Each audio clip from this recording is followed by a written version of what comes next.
Thank you very much. Thank you, Alan. It's great to be here. As I was telling some people earlier, there's a lot that's going on in this valley that I don't really know about sometimes, even though I've lived here for over 30 years. So it's always good to have a new venue, be in a new place, talk to some new people. I'm going to talk to you about the ARTree today, and the ARTree may be something you know of or have heard about, or maybe not at all.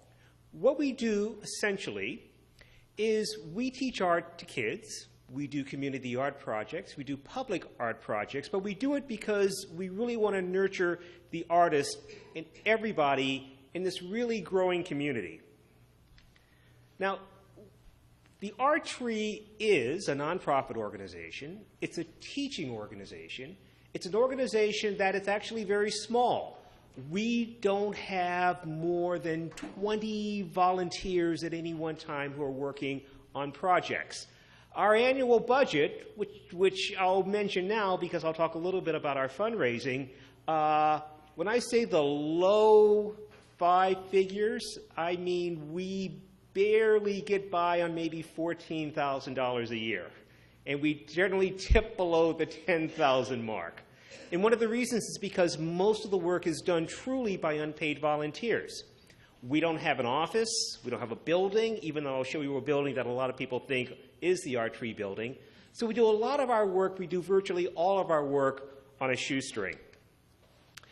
So if I talk about the prehistoric times of the ARTree, how it got started, it started out by a guy named Bob Hernandez, who was an art director for CBS, for Fox for a number of years, an Emmy Award-winning art director, who found himself on the wrong side of the economic tables during the recession, got laid off, wanted to do something else, and decided he wanted to teach art to kids. And he saw a real need to teach art to kids. So he got together at a think tank meeting at the Rep. He met with Jeff Barber, who is still with the arts, who's still with the city and works with the arts and community events projects to sort of kick some ideas around. He had a good friend named Diane Forterero, who actually is the education chair of the ARTree. Before they formally started the institution as the ARTree, they went to an art festival, one of the art festivals in town. They did a bottle tree art display, went well. They did a few more things after that, which I've not listed here, but then they actually met at Bob's house, formally called it the ARTree. In 2010, got the 501c3 status to make it officially a nonprofit, and it was off and running. So being off and running at that point, its main thrust was to try to create and encourage creativity. And I know you're thinking maybe art is that highbrow stuff like the Mona Lisa, or that really abstract piece like the John Clee piece there in the middle. But you've been downtown, you've seen the Disney Concert Hall, been to the Hollywood Bowl maybe, heck, you've been to the concerts in the park. It's Taylor Swift, it's Batman, it's American Sniper, it's sculptures, it's all art, it's all creativity, and it's all important, and it all means something. And one of the things we want to do in the ARTree is nurture that in everybody, but particularly nurture it in kids and children. So when the organization started, it had a few early projects, and it centered those projects in Newhall. There are a couple of reasons for that. There was a proximity. Just because of proximity, it was convenient. Most of the members of the ARTree lived in Valencia or lived in Newhall, so it just worked well there. But also, the city saw a need to do some stuff at the Newhall Community Center and wanted the ARTree and Bob to get involved with kids and kids who were at risk to gangs, for graffiti. So they had a couple of group projects that they did, and the first one was this one. We call it the Railroad Avenue mural, for lack of a better name. The picture on the right is actually a side panel, which you see if you're driving down Newhall Avenue. And the front, which goes a little bit further out, is the main piece of the mural. It's done on corrugated tin. The building is owned by Tim Grissman, who's a name that may be familiar to some of you here, pretty big guy in Newhall. And this was done 5 years ago.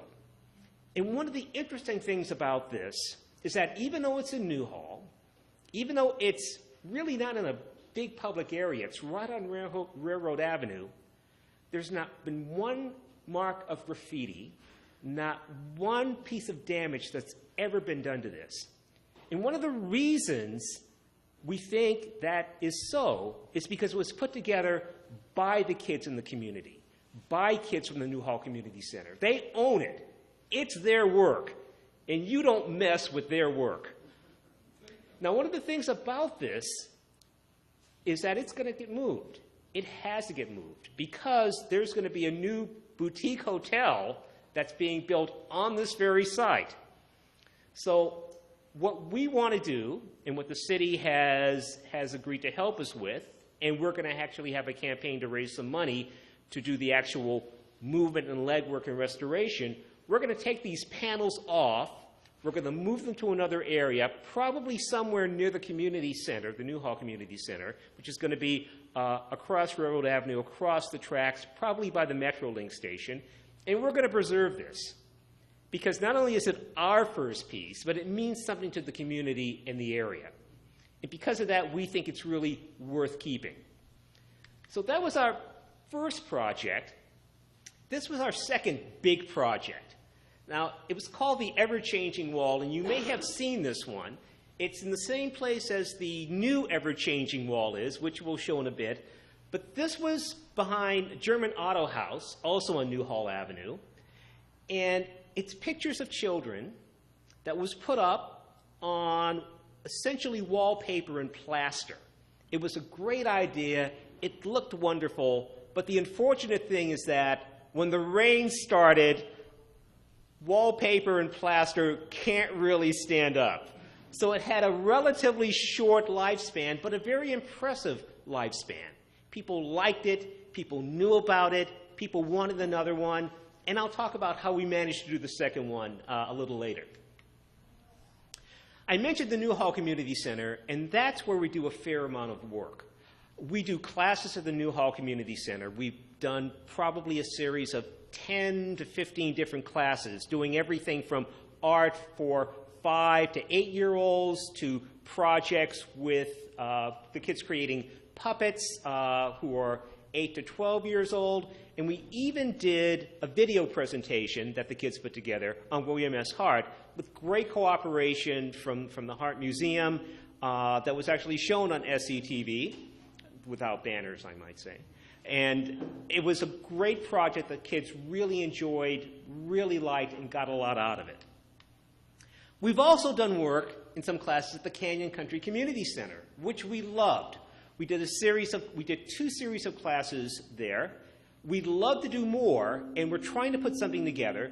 There was a bit of an issue with attendance and space and timing, but we would love to get back to the Newhall Community Center because we think this area is really underserved in terms of the arts. And one of the things we want to do is get much more involved with art, artists, public art, which I'll also talk about a bit, right here in Canyon Country. We've also done classes not too far away here at the Activity Center. The Activity Center is the building that's behind the Aquatic Center. This was, the picture of the kid screaming is a version of Edvard Munch's The Scream that a kid did. That was one of the projects. Here's a picture. What can you do with it? How do you make that your own? And this is their interpretation. And at the end of every series of classes, we generally have a celebration where the kids get to bring their parents and guests. They show their art. They show their work.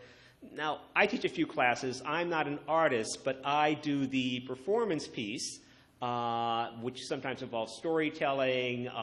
It involves some element of performance or video, and we generally show that also. So the kids get a full range of visual arts, some performing arts. We've had music and dance. So there's a lot of activities involved and a lot of things, and what they do is shown at that celebration at the end of every series of classes. We also do classes at the New Hall Library. We do once a month on the first Friday of the month, and these are drop-in classes. The New Hall Library, because of its proximity to New Hall Elementary, we get a lot of kids from there, but it's open to anybody, and we'd love to do a class at the Canyon Country Library, and if we have a chance to get more teachers and get a schedule done, we would love to have that happen. It's a great place for kids to drop in, do something unique, do something that's seasonal. This happened to have been done for Chinese New Year, building a dragon. The last activity was for Valentine's Day. They've done eggs for Easter. But it wants to become more than just crafts. It wants to be something that actually teaches artistic principles, teaches creativity. One of the things we have that promotes that is our master's classes.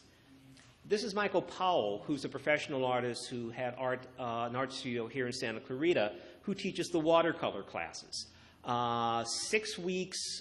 We've done 2 of them now. There'll be another one in the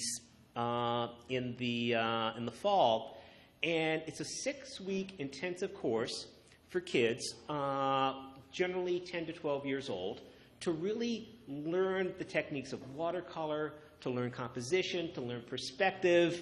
And as I said, I'm not an artist, but I've had the class from him, and even I can draw something now. It's really good. The kids have a great time with it. He's just wonderful with the students, and it's one of the things we're really proud of.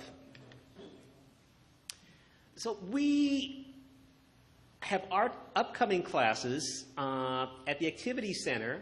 On March 26th, we're starting a round of 6 classes in 3-dimensional art. That's anything from sculpture to mobiles to mosaics.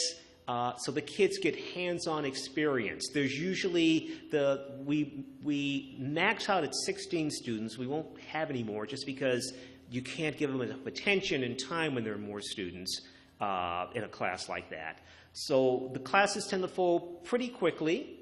But it's a way for the kids who, as I said, have real hands-on experience with a lot of different media. We also will have a 2-week running summer class session at the New Hall Community Center. I mentioned we have our library classes on the first Friday of every month at the Old Town New Hall Library. And we're going to have 2 new fall classes at the Activity Center in the it'll be in the fall, announced in the spring. Diane, our education chair, is still putting them together, but that's our short list of classes that are coming up. But we also do a lot of activities in the community. Classes are great. Oh, let me mention this too. Classes are pretty inexpensive. They run about $40 for the entire run, not per class, but for the entire run, part of which goes to the city, part of which goes for supplies. You can always find our classes in Seasons Magazine and get a description and see how it is to enroll, what it takes to enroll in the classes. But the classes are extremely reasonable, designed that way because we want as much participation as possible. But we also do, as I said, activities, public activities. And we were involved in the Thursdays at New Hall events for quite a while and still will. We did the census events for quite a few years, and before that there was something called Art Walk, which morphed into Art Slam. But for the census, we had a lot of different events. One of the really great ones and fun ones was called the Great Shoe Project, which we're going to do again with cowboy boots for the Cowboy Poetry Festival, or the Cowboy Festival, where you basically take a boot and turn it into your own. This person decided to use a combat boot with flowers. We've seen tennis shoes that have surf themes. We've seen slippers turned into Cinderella. Anything you could think about with shoes and boots, this is what this project was designed for. And it really was a lot of fun for kids and adults to do. We also participate in the city's Earth Arbor Day Festival. I think this year it's going to be April 11th in Central Park. We do the arts, the Santa Clarita Literacy and Arts Festival that's put on by the Santa Clarita Education Foundation. That's always a lot of fun. And as I mentioned, we do Thursdays at New Hall. I believe the first Thursday of the month now is the Jam Session and Art Slam combined, now called just Art Slam. One of the neat things about it is that aside from the art element, there's a music element and a music component. It starts at 6, goes to 10, so it's great to get the kids there and do something with them early. But a lot of people stay on later now because there's food trucks, there's the restaurants on New Hall Avenue stay open, and it's a great way to have a lot of different activities going on at one time. Probably our premier event that we've put together ourselves is our ARTree speaker series. This is now part of the official Thursday at New Hall presentation. And it's the fourth Thursday of the month. And what we try to get are people that are significant leaders both in the art community, the civic community, and even sometimes in the entertainment community who can come out and speak to us. It's like this. It's an open forum. It's free of charge. We have it at the Old Town New Hall Library. And it's just a wonderful event where you'll see a presentation. You'll have exhibits of art or works by whoever is giving that presentation that evening, and a great opportunity for question and answers. Last year we started off with a guy named Bob Bates, who runs a place called Inner City Arts. Started pretty much like the ARTree with nothing, and now is one of the premier art centers in the entire country. Visited by presidents. When the Duke and Duchess came out a few years ago, they visited there. Prince Charles has come. It's just a great facility. And to have somebody like that come and speak to us about what we're doing says that maybe we're sort of on the right track. Glenna Alvala, who's a muralist, who's also at Cal Arts, who had put together the Cal Arts Community Arts Partnership, she's come and spoken to us. People from the city, Phil Landis, who's on the Santa Clarita Arts Commission, talked to us not just about the Arts Commission, but talked to us about his own work as a filmmaker. That was great to have. And I think our biggest draw last year was a lady named Alice Davis. Underneath it says Disney Legend. Well, that's because Alice is the lady who designed all the costumes for Disney's It's a Small World, Pirates of the Caribbean, Carousel of Progress, the Birds in the Enchanted Tiki Room, and just a slew of other things for Disneyland and the park. She is truly a legend at Disney, and it was great to have her speak to us. Our next presentation is going to be Thursday the 26th. It's two guys, Moses Mora and Bill Davis. These guys run a place called Bell Arts Factory in Ventura. It's an art center, a community center that is started 9 years ago, pretty much like us. I think everybody pretty much starts from nothing in the arts world, but has really grown to be a significant and important community center that not only has exhibit space, room for artists to work, classes for kids, dance, film. It's a great, great art center. And one of the reasons we're excited to have them here is because the city is spending a lot of money to put together an arts master plan. They really want to try to develop art and art activities in a significant way. Well, these guys do that in Ventura, so we can maybe learn something from them.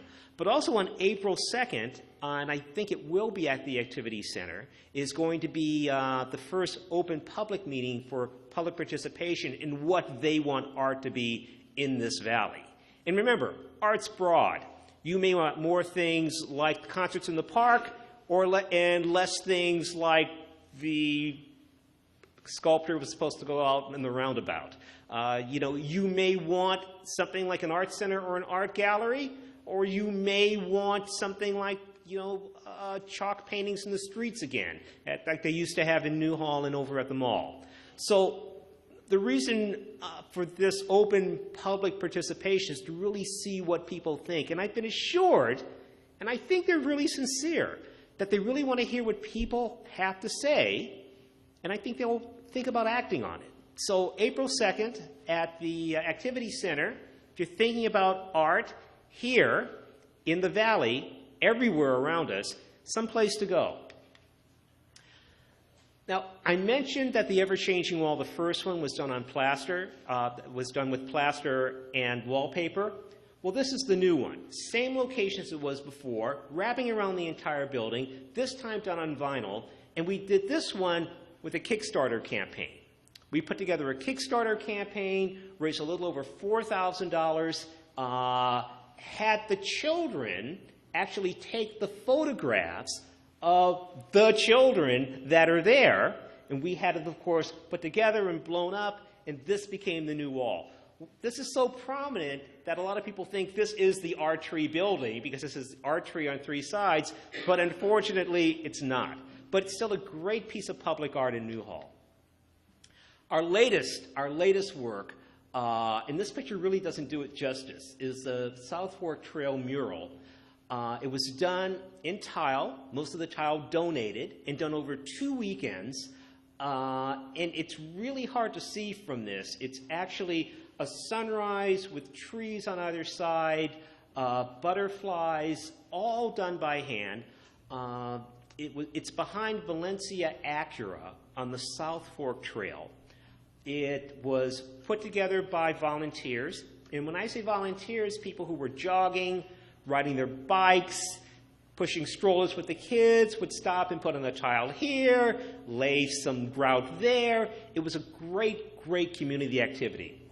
The good folks from California Tile, a few people volunteered to actually clean the tile, do all the sealing, and it just looks spectacular. If you're ever in the area, along the trail, behind Valencia Acura, take a look. It is really a wonderful work of art. And like I said, we feel Canyon Country is really underserved, and we really want to do more work here. So that particular mural, the South Fork Trail mural, was done by a virtue of a grant from the city, and we have gotten another grant from the city to do a project here in Canyon Country that's called In Celebration of Children's Art. It's going to be 5 8-foot by 4-foot panels depicting self-portraits of children. The steel panels are going to be installed in an area at Todd Longshore Park. It's at the top of White's Canyon. Some of you may know where that is.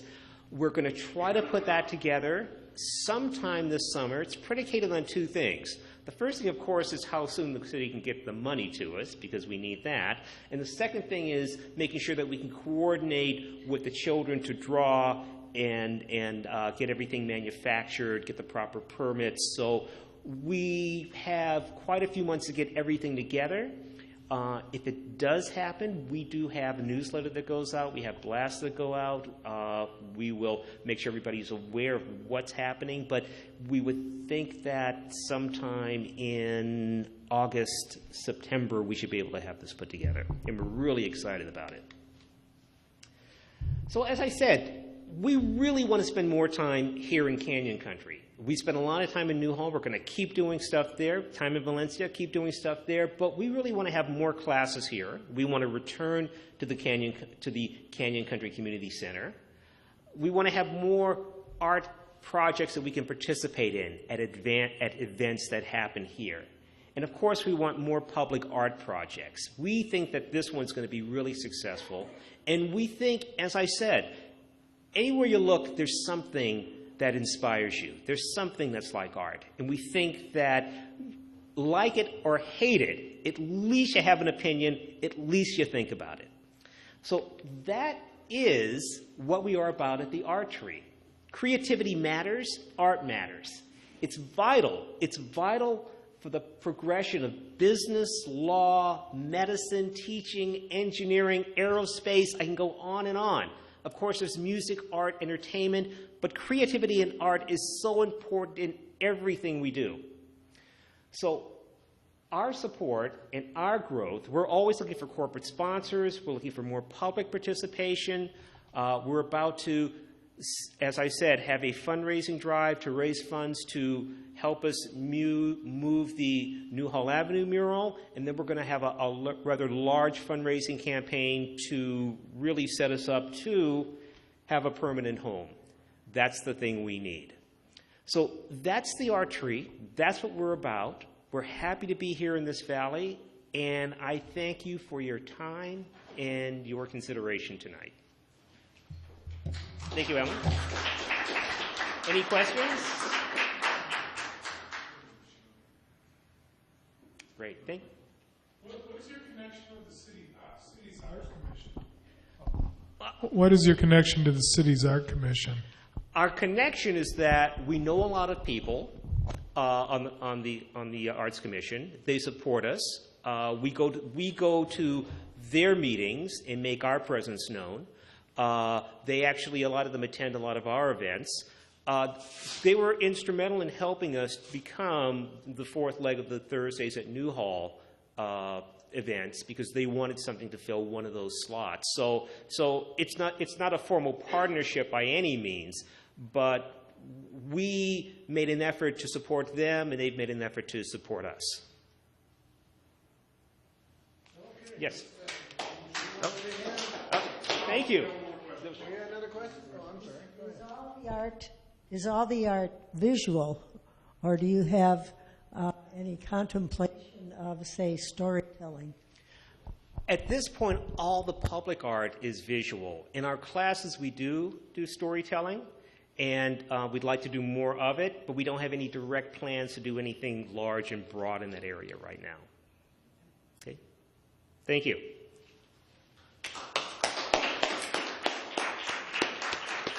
Well, thank you, Noel.